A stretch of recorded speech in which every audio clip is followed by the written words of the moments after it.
Saludos amigos, hoy haciendo las veces de nuestro querido director Rafael Reyes Jerez, que está de viaje, vamos a tratar de conducir el programa de hoy con el título Lyndon LaRouche, el pensador del siglo.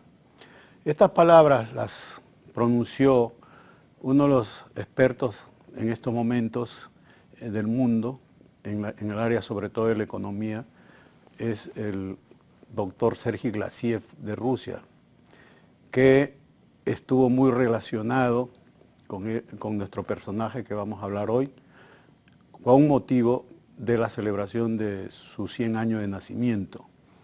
Analizar un poco parte de los frutos que él ha dejado para la humanidad y sus aportes que son claves en estos momentos de que hay muchos problemas en el mundo.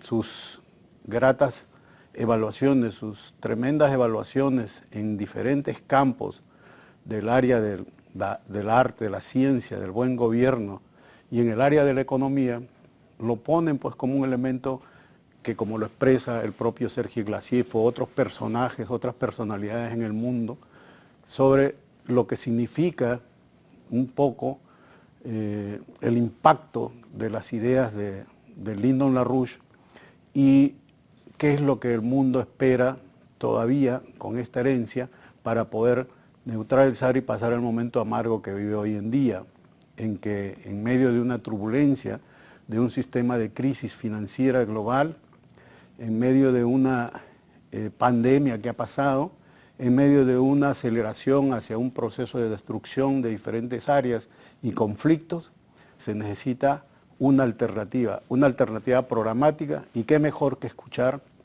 como diría el expresidente López Portillo, las sabias palabras de Lyndon LaRouche. Hoy, en el trayecto del programa, vamos a hacer algunas referencias más puntuales sobre esto y después vamos a presentar parte de la conferencia de homenaje que se le hizo en los Estados Unidos el día sábado pasado, en que se expresó, se amplió, inclusive se escuchó las palabras de nuestro personaje del día de hoy para este programa. Hablar de Lyndon LaRouche es abrir un gran libro con todos los aportes que él ha dado. Sus publicaciones son muchas, su trabajo en pro de la humanidad es bastante amplio, sus viajes, su discurso, sus conversaciones con líderes de diferentes partes del mundo y sobre todo sus propuestas para un nuevo orden económico internacional. Bajo un concepto de amor agápico, un concepto central con sus bases humanistas, Lyndon LaRouche se expresó de esa manera para resolver los graves problemas que vive la humanidad. Él lo cuenta desde que fue un soldado al servicio del ejército de los Estados Unidos en la India, pudo ver las condiciones de extrema pobreza que vivían parte de la población india como consecuencia de las políticas del Imperio Británico. Después él se replanteó y vio, sobre todo en el terreno, por ejemplo, de la economía, que el tema central de la economía es garantizar el bienestar general de la población. Un punto que ni las dos ideologías dominantes, porque no han sido ciencias hasta la llegada de LaRouche, tanto la economía liberal como la economía de Karl Marx, se basan en ideologías, uno de libre comercio y otra o la competencia perfecta y otra de la lucha de clases. Pero en las dos siempre hay una opresión de una minoría hacia una mayoría, en un caso esta oligarquía libertaria y en el otro caso un partido comunista que somete a sus trabajadores. Y él dijo, al plantearse el tema de la economía como un concepto central de cómo garantizamos el bienestar general de la población. Hay una parte de la población, él decía, que son los que van naciendo y se tienen que formar dentro de todo este proceso, y en ese proceso tiene que ser sostenida por la sociedad. Y hay otro sector también que está acabando su proceso productivo, y por lo tanto ese proceso productivo ya al dejar de producir también es otra parte de la sociedad que necesita sostenerse por la riqueza que genera la producción. La producción, pero no la especulación. Él hizo esa observación básica y además con antecedentes históricos conocidos. Él traía a colación desde el primer libro de los más conocidos, de los antiguos, que en la Biblia, en el Génesis, cuando en el I-28 se escuchaba, y los bendijo Dios y les dijo, creced y multiplicaos, henchid la tierra y dominadla. Es decir, el atributo principal, la orientación principal de la Biblia es el trabajo. Y el trabajo para dominar la tierra en beneficio de los seres humanos. Sin embargo, las políticas dominantes en materia económica solamente han favorecido a un pequeño sector de la población en ambos sistemas.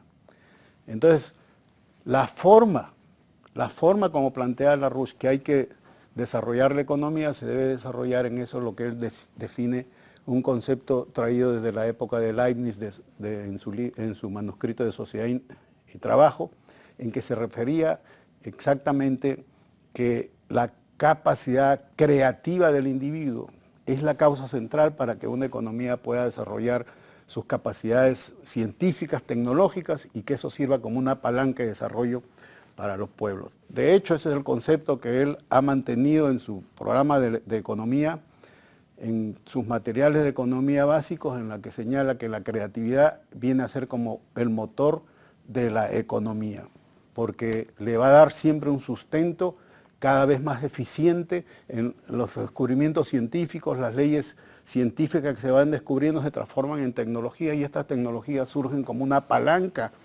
de desarrollo para la población y pasar de una categoría a otra, es decir, hacer la vieja tradición conocida de hacer la vida humana más humana.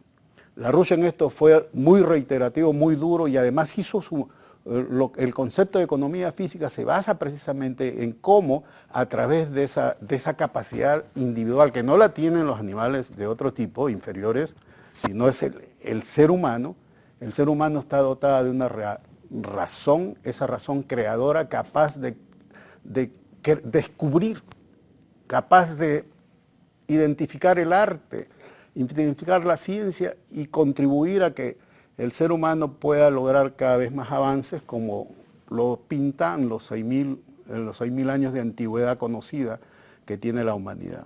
Ese aporte es fundamental y viene en contradicción total con todas las políticas económicas que desde el año 71 tomaron un giro peligroso cuando se rompió la base típica del Bretton Woods, que era las tasas fijas, y se cambió con la absurda decisión del presidente Richard Nixon por presión británica y de los banqueros de Wall Street de ese tiempo, para volverse a las tasas flotantes. Él por eso hizo un pronóstico, lo que se llama el pronóstico de la triple curva de LaRouche, en que identificaba que a partir de ese fenómeno las tasas flotantes iban a crecer exponencialmente tanto en los agregados monetarios como en los agregados financieros, e iban a ir destruyendo a la corta y a la larga todo el sistema de producción. Lo que vemos hoy es lo que el economista ruso Sergei Glassiev dice, que esta bursatilización de las actividades económicas, en lugar de beneficiar, ha destruido al mundo, y por lo tanto necesitamos una reconstrucción acelerada, y es la propuesta que siempre él ha planteado en el decir de que hay que reordenar la economía. El sistema financiero está quebrado, y por estar quebrado necesita un nuevo ordenamiento que sustente principalmente en el abandono de la usura financiera. O sea, se tiene que volver a las tasas fijas, una especie de un nuevo acuerdo de Bretton Woods, inclusive que ahora lo promueve con mucha fuerza el Instituto Schiller y la lideresa Helga Sepp, la viuda de Lyndon LaRouche. Esa tradición la seguimos manejando en el sentido, pues, que sí es posible una reconstrucción justa para la economía, y más en este momento para el mundo, que está pasando en una situación bien difícil, muy complicada, que por cualquier descuido podríamos estar a las puertas de una nueva guerra mundial. El aporte de LaRouche por eso debe ser beneficioso para la población, debe ser estudiado, debe ser, ahora que acaba de darse a conocer también una biblioteca de los materiales de LaRouche que van a salir vamos a dárselas por internet y la clave cuando apenas lo tengamos en la mano, para que todo el mundo pueda de estudiar, edificarse y ver que sí existe una alternativa ante la situación presente en que las economías del mundo están pasando momentos dramáticos. Vemos cómo el peso de la crisis sistémica del modelo económico fallido de Wall Street y la City de Londres está respondiendo con más medidas de austeridad a su propia población. Los aumentos de precios desmedidos, la supresión de servicios tan fundamentales como la salud, como la producción inclusive de bienes, porque se ha metido también una agenda verde, porque supuestamente esa agenda verde dice que el ser humano es un parásito y no es parte de la tierra. Cuando somos parte intrínseca de la tierra y somos, como decía el científico Vernadsky, el ucraniano ruso,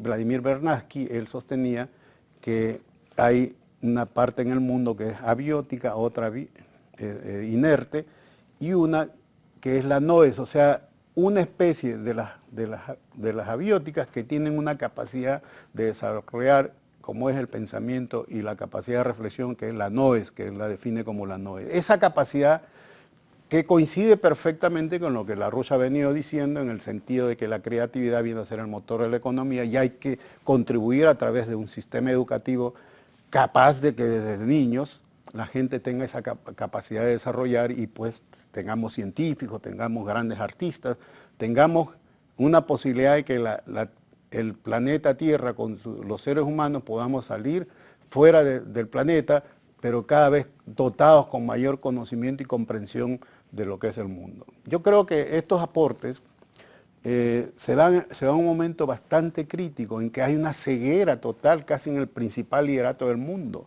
Miremos cómo son los líderes en Europa, los que dirigen la OTAN, los Estados Unidos. Hay una incapacidad grande. Parece como si se repitieran las palabras de ese sabio alemán en la época de la Revolución Francesa, Schiller, que decía que grandes momentos presentan lideratos enanos. Yo creo que estamos viendo una muestra que en el mundo de hoy el liderato es enano, la búsqueda de la confrontación y no de la cooperación siguen sosteniéndose pues, en viejos esquemas de geopolítica. La geopolítica es una cuestión de imposición, es imperial. Ya no se necesita geopolítica, las posibilidades, los deseos de ciertas fuerzas de controlar el mundo es imposible. Lo que necesitamos es una cooperación y LaRouche lo planteó a través de una serie de trabajos, por ejemplo, cuando estaba destruyéndose el sistema socialista de la Unión Soviética, cuando se caía el muro de Berlín. Él proponía, se puso, por ejemplo, el tema del puente terrestre euroasiático, después el triángulo productivo en Europa primero, y luego lo que dio a luz después, con gran éxito y coincidencia, con el gobierno chino para lo que se llama el puente, que es el puente terrestre euroasiático que nosotros decimos, como que ellos llaman el programa de la franja y la ruta, que tanto beneficio está haciendo el mundo, pero en lugar de cooperar, lo que estamos en una confrontación ciega, grotesca, y que verdaderamente puede conducirnos a momentos más desesperados. Ojalá no, y que el mundo pueda estar pues con estas ideas que LaRouche revive hoy al momento de celebrar sus 100 años de nacimiento. De inmediato le vamos a presentar parte de los videos, parte de la celebración que hubo sobre el primer panel, sobre todo, donde aparecen, va a ver las palabras de Lyndon LaRouche y de Helga Sepp sobre la situación crítica presente. Gracias por ahora.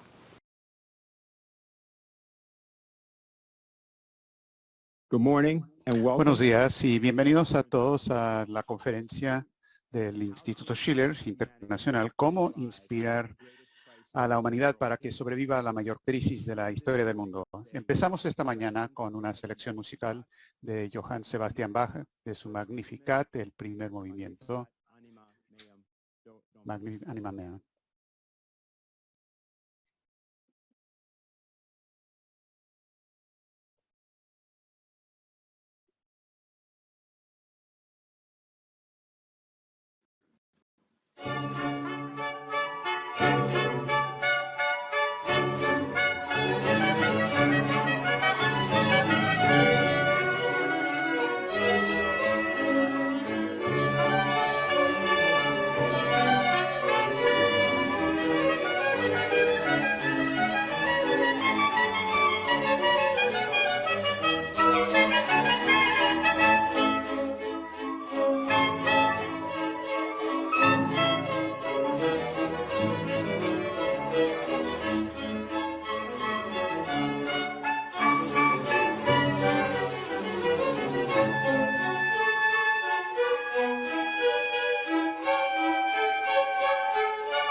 We want to welcome you from all Les around. quiero dar la bienvenida de todas partes del mundo a la conferencia de hoy y la de mañana también del Instituto Schiller a nivel internacional, cómo inspirar a la humanidad para que sobreviva a la mayor crisis de la historia del mundo. Acaban de escuchar la primera movimiento de Magnificat de Bach con el coro del Instituto Schiller.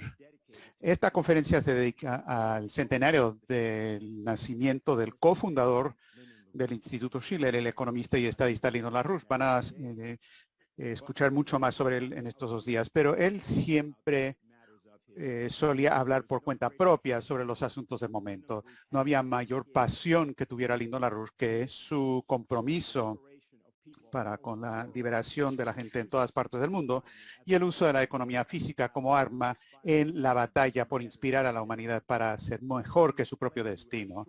Vamos a poner un extracto breve de un discurso de junio de 1997 que hizo el señor LaRouche sobre el tema de África. En el momento había una gran guerra en el Congo, un conflicto, y él estaba abordando la cuestión del significado internacional mayor para todo el mundo, de cómo tenían que actuar ellos ante estos tipos de crisis. Las personas se aferran a la ilusión de algo que van a perder y no están dispuestos a aceptar la realidad que nosotros, como soldados en la guerra, a veces tenemos que enfrentar la realidad de que debemos elegir un nuevo camino.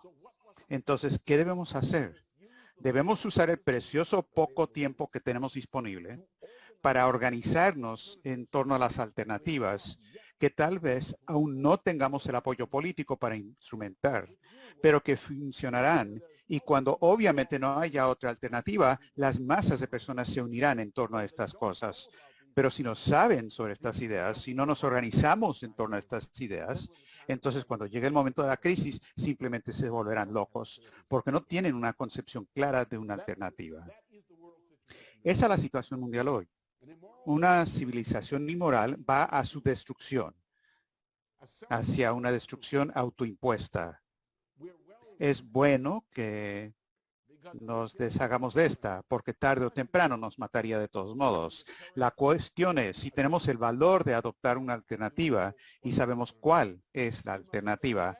Debemos establecer la regla axiomática, no una lista de lo que se debe y no se debe hacer, sino una regla axiomática de que no se debe hacer ninguna política que no sea consistente con el hecho de que todo ser humano está hecho ahí la imagen de Dios y que su vida es sagrada por ese motivo.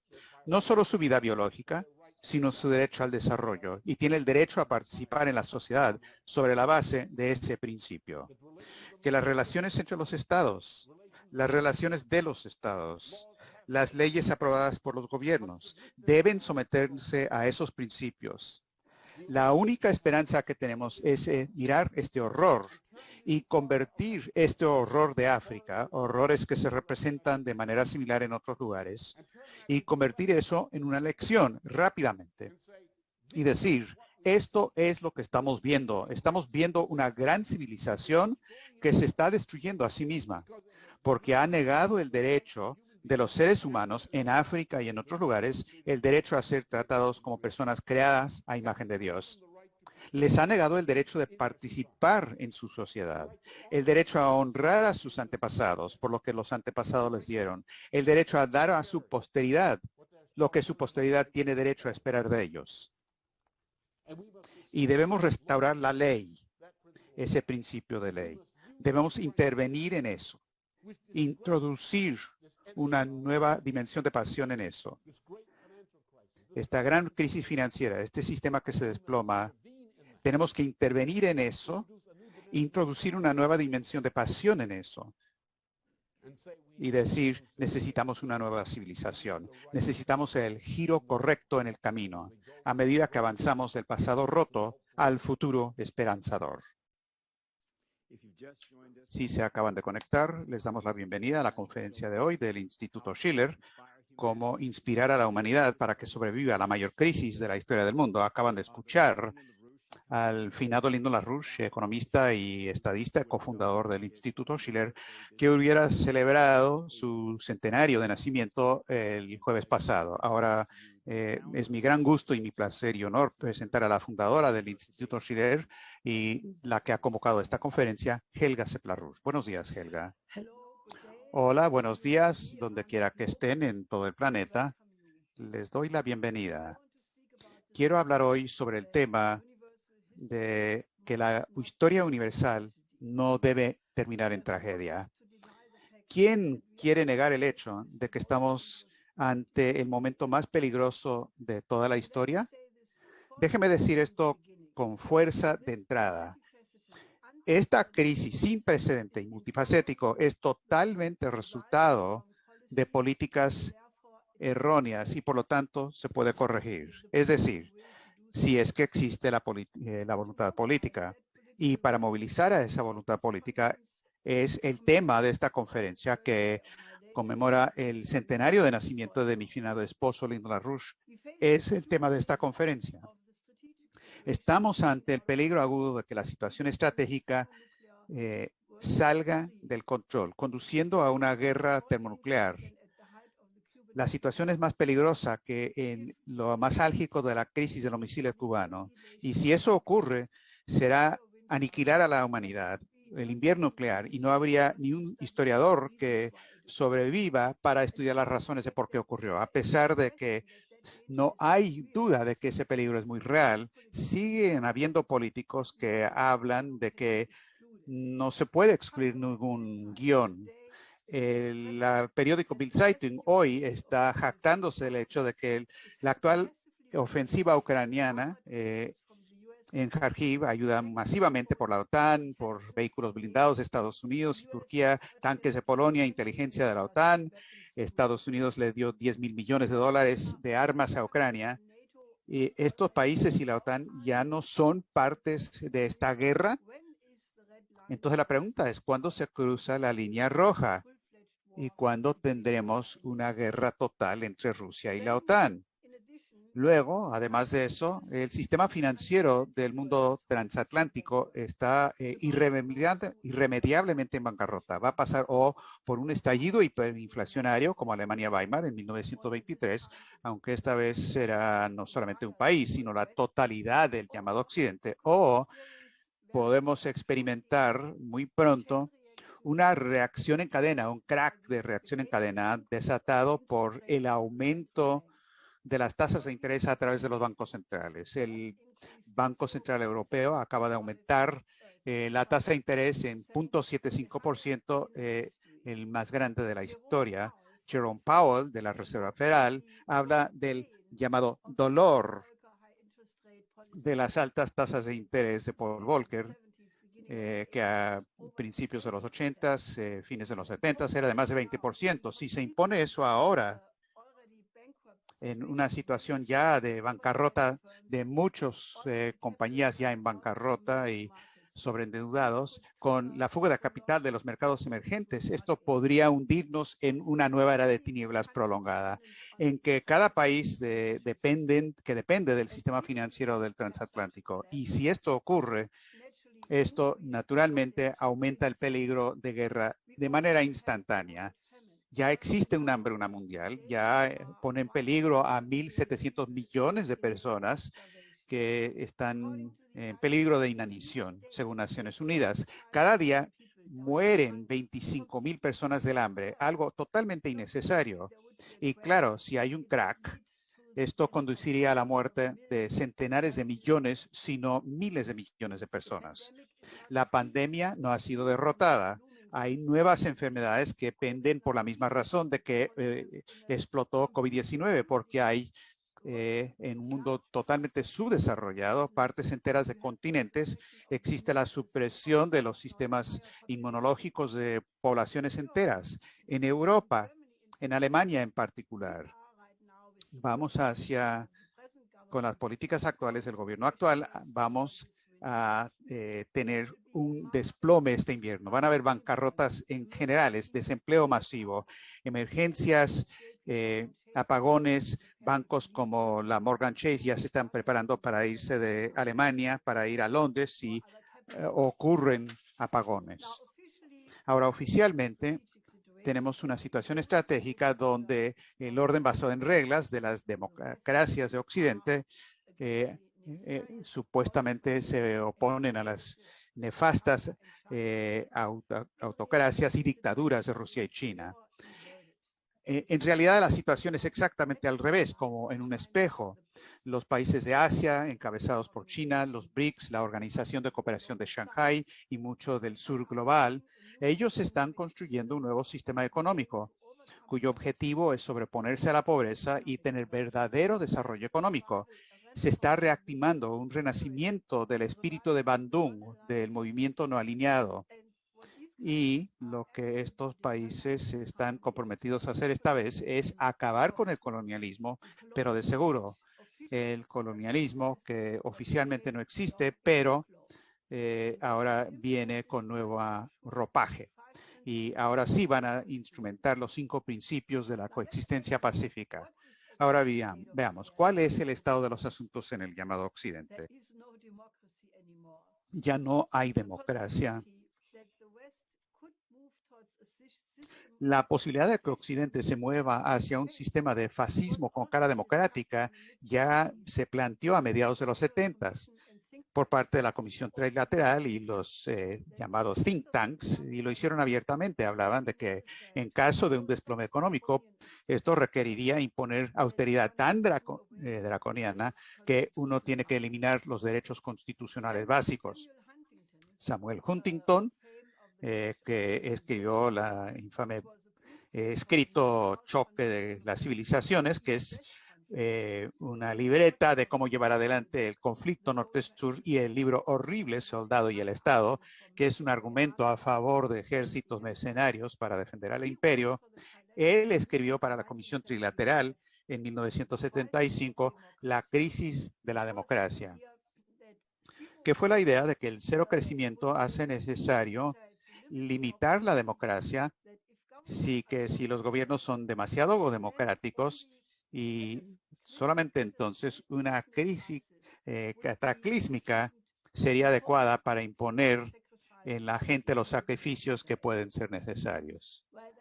Bueno, esa es la política de Carl Schmitt, que la persona soberana es quien toma las decisiones en el estado de emergencia. Esto nos lleva al punto de Ava Lerner le estaba diciendo a Lyndon LaRouche en su famoso debate en la Universidad de Columbia que si la gente hubiera aceptado a Hjalmar Schacht, Hitler no hubiera sido necesario. Ahora, 47 años más tarde, la democracia, que anteriormente se pensaba que tenía la idea de libertad de expresión, que debe haber múltiples puntos de vista democráticos que se podrían intercambiar. Esa idea ha desaparecido por completo. Ya no hay verdad cognoscible que uno puede conocer de manera por lo menos aproximada, por ejemplo, a través del diálogo socrático. Y en vez de eso, ahora solamente se tiene que aceptar una narrativa, la sola narrativa. Y lo que está pasando ahora es el intento total por tener control dictatorial de esa llamada narrativa. Ahora, parte de la narrativa es que la guerra de Ucrania fue resultado de, entre comillas, una agresión rusa no provocada. Hasta el mero hecho de mencionar que la historia no empezó el 23 de febrero, si uno dice que hay una historia que antecede eso, hace que uno sea un agente de Putin, un seguidor de o promotor de la propaganda rusa. Y si uno propone tratar de terminar con la guerra lo más pronto posible, que es lo que es la opinión de importantes expertos militares, como por ejemplo el general retirado Kuyat de Alemania, el ex inspector del Bundeswehr y jefe de la Comisión Militar de la OTAN, un cargo muy alto, dijo en un artículo reciente que la guerra no se puede ganar, ningún lado puede ganar la guerra, que las sanciones causan daño irreversible a la industria, a la economía alemana, que nuestra libertad ni se defendió ni en el Hindu Kush, ni se defiende en Ucrania en este momento, que esta provoca un riesgo de una escalada de una guerra nuclear. Todas estas son obviamente muy buenas razones para negociar un acuerdo de paz. Y si se dice todo eso, entonces a uno lo colocan en la lista de muerte de sitios electrónicos de Ucrania financiados por el Departamento de Estado de Estados Unidos. Ahora, esa es verdadera democracia. Y los gobiernos europeos participan de manera regular en reuniones de estas instituciones ucranianas que manejan estos sitios electrónicos, como por ejemplo, como el Centro Ucraniano para contrarrestar la desinformación. En la mayoría de los países, en el Reino Unido, en Estados Unidos, hay un Gleichschaltung, es decir, todo el mundo caminando, y esto hace que la Gestapo se sienta orgulloso. Hay una atmósfera ambiente del macartismo, hay un Gestapo digitalizado, y durante el último mes docenas de personas me han dicho que temen hablar lo que están pensando aún en círculos privados porque temen que se les aísle. Y yo quiero decir esto y que conste, nosotros no necesitamos ningún análisis ruso para llegar a nuestras conclusiones. Tenemos un servicio privado internacional, la Executive Intelligence Review, creado por Lyndon LaRouche en 1974. El director señor del Consejo de Seguridad Nacional de Estados Unidos para Asuntos Económicos Internacionales, Norman Bailey, en 1984, en su cargo de asesor del gobierno de Reagan en la Casa Blanca, dijo que EIR es el mejor servicio de inteligencia privado del mundo. Más importante todavía, no solamente obtenemos información leyendo a los diarios, sino a través de la promoción de nuestras propias políticas, y luego evaluamos las reacciones para llegar a conclusiones y analizamos lo que eso significa. Conocemos la prehistoria del 23 de febrero porque formamos parte de eso. Aún antes de la caída del muro de Berlín, la Rusia había pronosticado el desplome de la Unión Soviética de manera absolutamente correcta en 1984 y dijo que si la Unión Soviética, de seguir con sus políticas existentes, de rechazar la cooperación con Reagan en la iniciativa de defensa estratégica, seguir con el plan Ogarkov, entonces se desplomarían en 5 años. Y eso es exactamente lo que pasó. Así es que básicamente nosotros publicamos la respuesta a eso, el triángulo productivo entre París, Berlín, Viena, y cuando se desplomó la Unión Soviética, en el 91, propusimos conectar a Europa y Asia a través de corredores de desarrollo económico, y lo denominamos el puente terrestre eurasiático, y fue nuestra idea de una orden de paz mundial para el siglo XXI. Y eso lo pueden ver aquí en y esto luego lo convertimos en la idea del puente terrestre mundial, que sigue siendo nuestra política actual. Ahora, hubiera sido en el interés propio de todos los países haberse puesto en acción esa propuesta. Sabemos que fue rechazado por razones geopolíticas por Thatcher, Bush padre y por Mitterrand, porque en ese momento la política de estos países era reducir a la antigua superpotencia de la Unión Soviética, que se convirtiera en Rusia, que se degradaría en un mero exportador de materias primas como país del tercer mundo.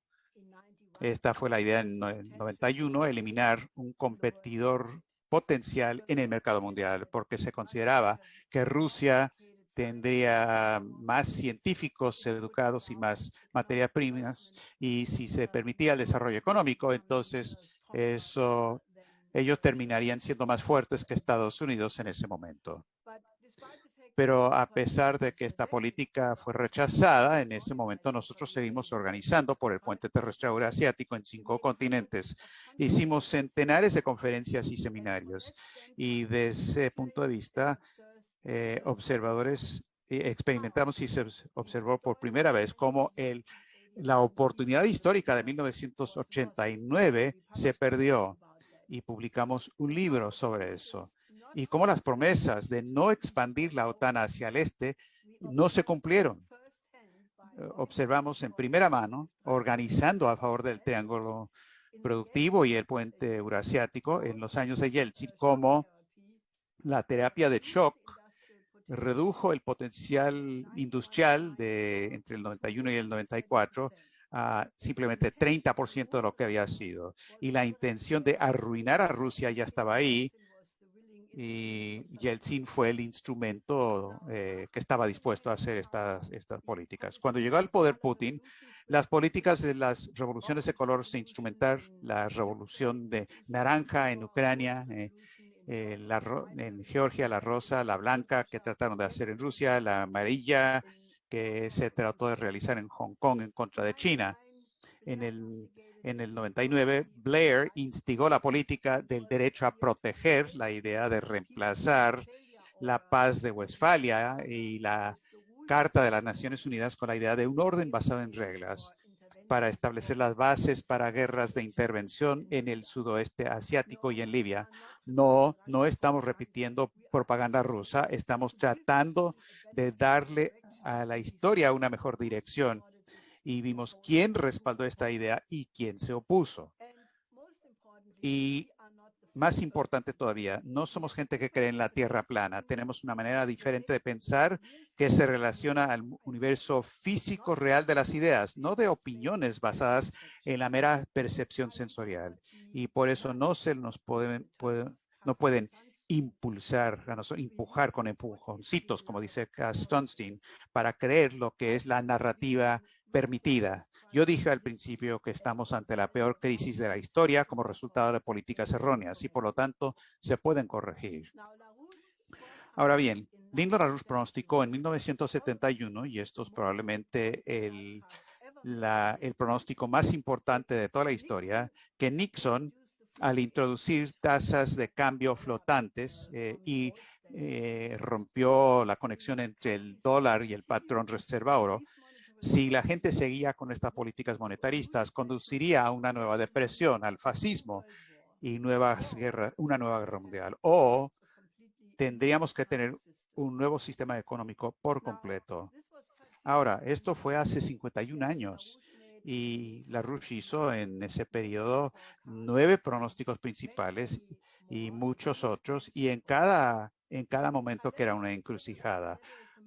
Cuando la Comisión Trilateral introdujo la idea de la desintegración controlada de la economía mundial, y luego muchos de ellos se volvieron parte del gobierno de Carter, esta fue la idea malvada de nunca permitir que surjan economías mercantilistas en el sector en desarrollo, nunca permitir, entre comillas, otro Japón en el hemisferio sur, es decir, Japón, después de ser subdesarrollado por muchos siglos y luego con la restauración Meiji, lograron rápidamente una revolución industrial en unos cuantos años, que obviamente se podría repetir en todos los países en desarrollo. Eso es supuestamente algo que se iba a prohibir. Eso fue seguido por la política de altas tasas de interés de Volcker, austeridad brutal, el reganoeconomía, thatcherismo, fusiones de compañías, la deslocalización a mercados de trabajo barato, producción justo a tiempo, valores de los accionistas, la desregulación de los mercados, especulación de los derivados, la emisión cuantitativa, tasas de interés negativos, etcétera, etcétera. A cada paso, LaRouche no solamente hizo un análisis brillante, sino que presentó alternativas políticas. Y aquí vamos a mostrarles varias indicaciones de lo que dijo. Propuso el Banco de Desarrollo Internacional en 1975, que era la idea de crear un Banco de Desarrollo para reemplazar al Fondo Monetario Internacional y el Banco Mundial para el desarrollo del tercer mundo. Propuso, base a una discusión con el presidente López Portillo, Operación Juárez en 1992. Propuso la iniciativa de defensa estratégica que el presidente Reagan instrumentó el 23 de marzo de 1963. Desarrollo en todo ese periodo programas para África, Latinoamérica, Eurasia, el Oriente Medio, Estados Unidos. Y LaRouche siempre estaba trabajando con la idea para evitar que nos hundamos en una nueva era de tinieblas prolongada. Uno tenía que lograr que las instituciones rechacen y cambien los supuestos erróneos del monetarismo. Lo que está involucrado aquí es una diferencia fundamental en la metodología de cómo se piensa. Si uno ve el arco largo de la historia universal, el hombre ha logrado progreso enorme. De las sociedades de caza y recolección, la población no podía sobrepasar 10 millones de personas. En los últimos 10.000 años hubo un crecimiento enorme para llegar a 8.000 millones de personas hoy día. Vemos en esa historia un fenómeno recurrente. Saltos hacia adelante ocurrieron en los periodos de renacimiento. Algo ejemplar es la griega clásica, la dinastía Abasida, la dinastía Song en China, el renacimiento italiano, el periodo clásico alemán. Todas estas son fases superiores de la historia y siempre catalizadas por un número relativamente pequeño de individuos que aportaron descubrimientos originales como resultado de hipótesis adecuadas en ciencia y arte, lo que condujo a nuevos niveles de comprensión respecto a principios válidos del universo físico.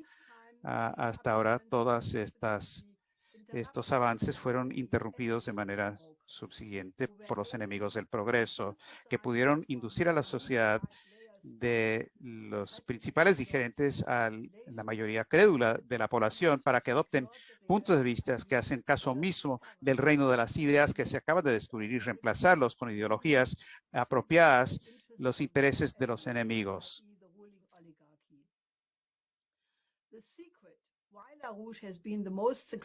El secreto de por qué LaRouche ha sido el más exitoso pronosticador de tendencias económicas y todos sus críticos han sido fracasos rotundos, reside en que a todo lo largo de su vida ha adquirido un conocimiento sin par de estas ideas que a lo largo de los milenios han conducido al progreso de la historia humana y aquellas ideas que definen el universo como lo que Gauss llamaría un dominio complejo para explicar los hechos y los sucesos. Platón describió esto con la parábola de la cueva, según la cual las ideas universales existen afuera de la cueva, pero quienes únicamente se basan en sus sentidos ven nada más las sombras proyectadas sobre la superficie trasera de la cueva. Esto se expresa en un dominio complejo de la geometría en que no se puede hacer otra solución aparte. Fueron estos avances los que abrieron el paso a los avances de una serie de pensadores que realizaron varios descubrimientos en la tradición platónica, tales como Brunelleschi, Nicolás Tecusa, Pacioli, Leonardo da Vinci, Kepler, Carnot, Dirichlet, Riemann, Einstein, Bernardi.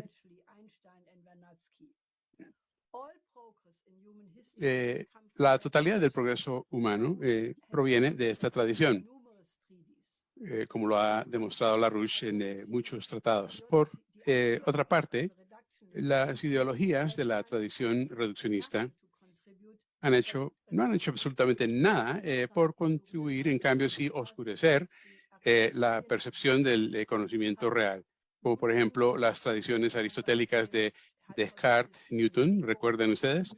Su famoso dictado hipótesis non fingo, yo no preciso de hipótesis, de Boyle, Euler, Lagrange, Laplace, Cauchy, Clausius, Grassmann, Helmholtz, Maxwell, Lindemann y Klein, todos fueron estudiantes de esta tradición. Lo mismo es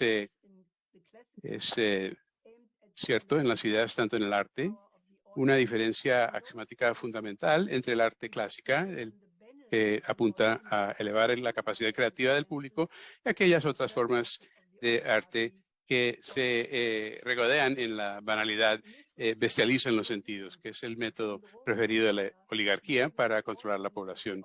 En este respeto, nada distinto al Imperio Romano, en que se hacía cómplice al público espectador del anfiteatro en la muerte del gladiador, elevando o bajando los dedos, aprobando, o la secta, el culto a la violencia que vemos en la farándula actual. LaRouche tenía un conocimiento muy profundo sobre la perspectiva axiomática distinta de estas tradiciones contrarias, que daba amplia prueba, por ejemplo, de que no sigue el principio de la geometría euclidiana, de la distancia más corta, sino el principio leibniziano de la acción mínima. De la misma manera, la economía física no puede describirse adecuadamente por métodos matemáticos y estadísticos.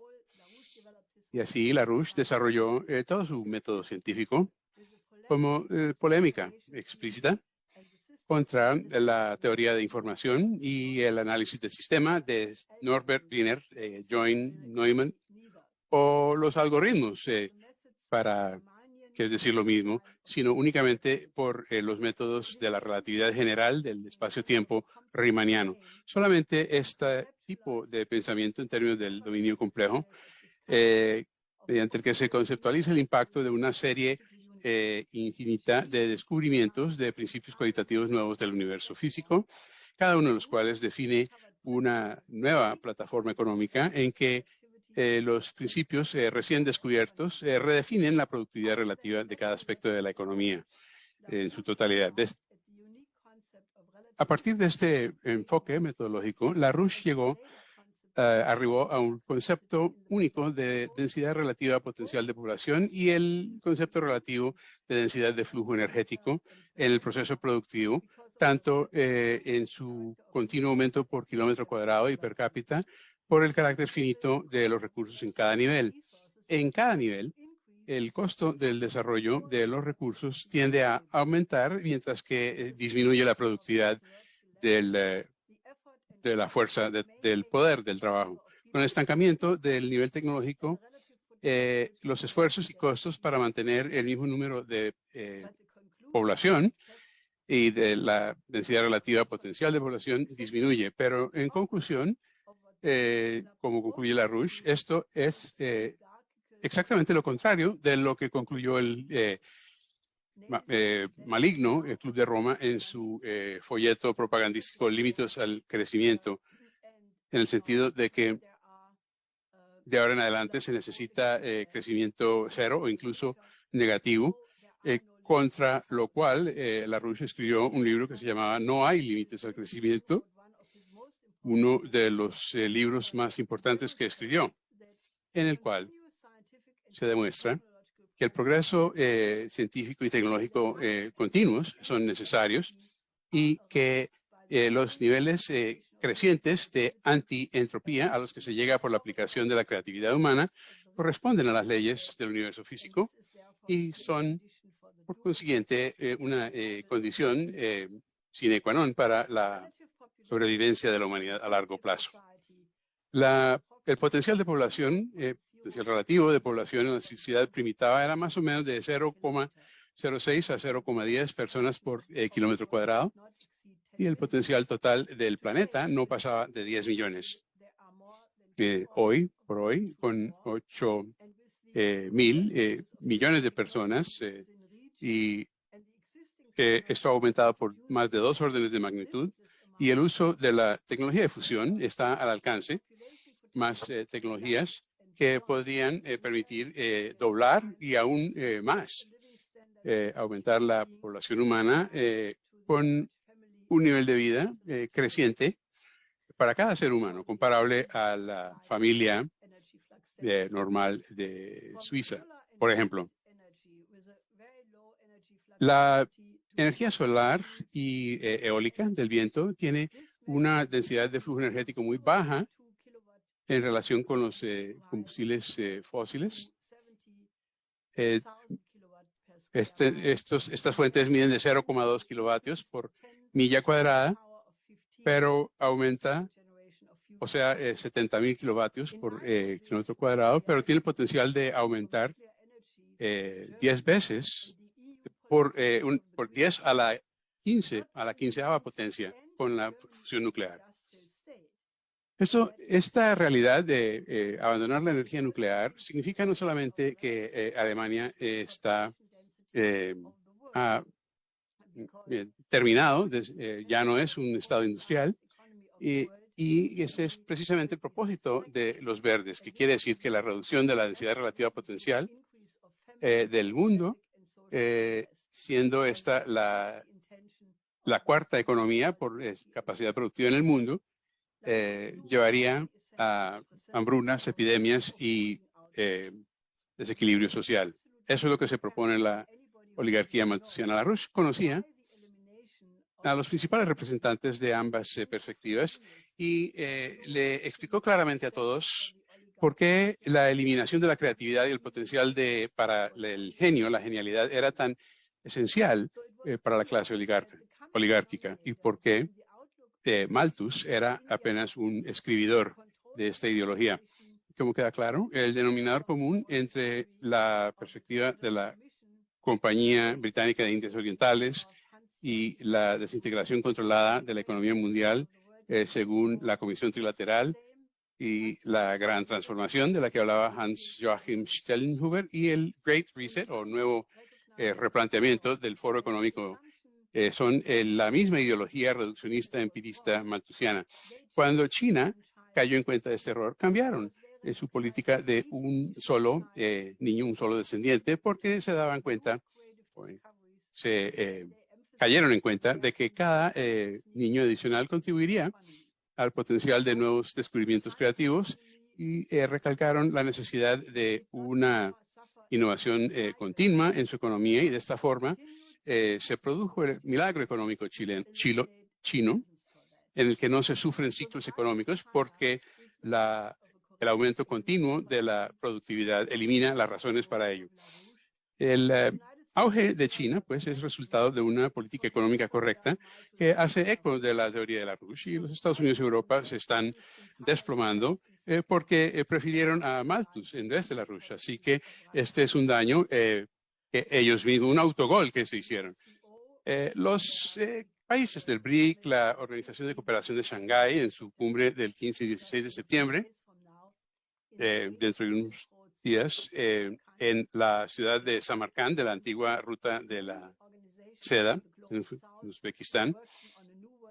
Muchas organizaciones del sur global que están empeñadas en un nuevo orden económico mundial, reviviendo la tradición anterior de este nuevo orden, se proponen poner fin al colonialismo, la pobreza y el subdesarrollo